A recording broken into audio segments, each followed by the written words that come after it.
क्या वाकई में फिल्में सिर्फ मनोरंजन का जरिया हैं, या फिर ये कभी-कभी सत्ता, सिनेमा और देशभक्ति के बीच जंग का मैदान भी बन जाती है? आज की ये खबर सिर्फ एक फिल्म की बात नहीं है। यह एक ऐसी लड़ाई है जो देश की आत्मा और उसकी आजादी के स्वरों को गरमाने वाली है। यह कहानी है संगीत नामक फिल्म की, जो गलवान घाटी की यादें फिर से ताजा कर रही है।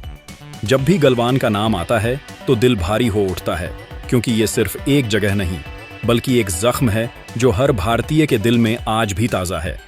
लेकिन जैसे ही इस फिल्म का नाम सामने आया तो मानो तूफान ही आ गया। बॉलीवुड की नींव हिल गई और राजनीति ने सीधे इस मैदान में उतरने का फैसला किया। उत्तर प्रदेश के मुख्यमंत्री योगी आदित्यनाथ ने फिल्म के रिलीज से पहले ही इसे खुलकर नकार दिया। लखनऊ से आए उनके बयान ने पूरे देश को हिलाकर रख दिया। गलवान कोई फिक्शन नहीं, ये वीरों का बलिदान है, योगी जी ने कहा। अगर कोई इस बलिदान का मजाक उड़ाने की कोशिश करेगा तो सरकार चुप नहीं बैठेगी। ये बातें उस आग में घी का काम कर गईं जो बॉलीवुड और राजनीति के बीच दीवार खड़ी कर रही थी।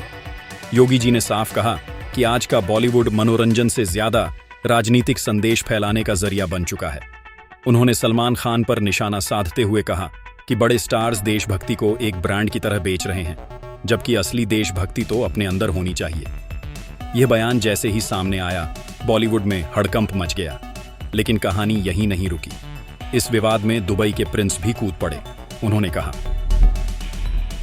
अगर किसी कलाकार को बिना फिल्म देखे ही देशद्रोही करार दिया जाएगा तो यह कला के खिलाफ है।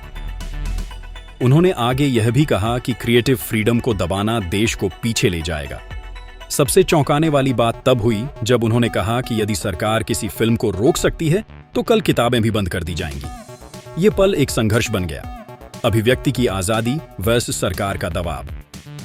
योगी समर्थक लखनऊ, कानपुर, वाराणसी और गोरखपुर में फिल्म के पोस्टर जलाए गए, नारे लगे, anti national Bollywood go back, और ही गलवान का अपमान नहीं सहेंगे। थिएटर्स के बाहर प्रदर्शन शुरू हो गए। इसी बीच सलमान खान का एक आधिकारिक बयान आया। उन्होंने कहा, यह फिल्म किसी पार्टी के खिलाफ नहीं है, यह उन जवानों को श्रद्धांजलि है जो वापस नहीं लौट सके। उन्होंने कहा कि उन्होंने पैसा नहीं बल्कि भावनाएं लगाई हैं। मीडिया ने इस विवाद को हवा दी तो हर चैनल पर बहस शुरू हो गई। योगी बनाम सलमान, नेशनलिज्म बनाम फ्रीडम। कुछ समर्थन में खड़े थे तो कुछ विरोध में।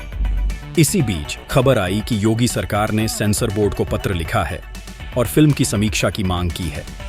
यह बात पूरे फिल्म इंडस्ट्री को हिलाकर रख दी।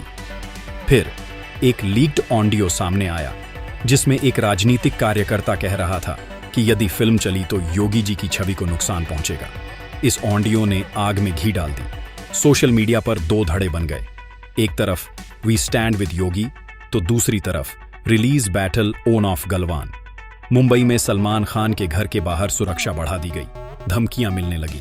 उनके पिता ने कहा, वह हीरो नहीं बल्कि एक सैनिक की कहानी सुना रहा है। वहीं योगी के ऑफिस से चेतावनी आई, अगर बदलाव नहीं हुए तो यूपी में रिलीज नहीं होगी। सलमान का जवाब आया, अगर मेरी फिल्म रोकी गई तो मैं जनता के बीच जाऊंगा। यह शब्द पूरे देश में वायरल हो गए। योगी समर्थक बोले, हम अपने राज्य में सच्ची देशभक्ति दिखाएंगे, नकली नहीं।